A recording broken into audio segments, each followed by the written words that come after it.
Lecture শুনছেন শুধু 12টা 13টার lecture শোনেন নাই।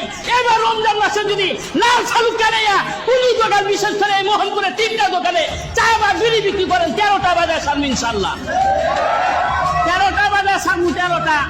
আপনার ক্ষমতা থাকলে কেন আপনি লাল শালু কানায়েন?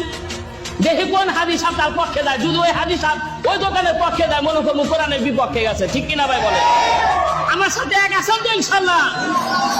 কিন্তু লাল শালু কানাইয়া চা আর যদি বিড়ি বিক্রি করেন, আমি বললাম আমি যদি এই মসজিদে ইমাম থাকি, এবার রমজান মাসে আপনার 12টা না 13টা বাজায় সামনে ইনশাল্লাহ মেলা ছাড় দিচ্ছি। আপনার তারা শেষ আপনি করে আপনি বলেন তারা শেষ আমার। আমি ইন্ডিয়া বর্ডার ঠিক আছি বলেন নাই, ইন্ডিয়ার বর্ডার ঠিক আছি নাই।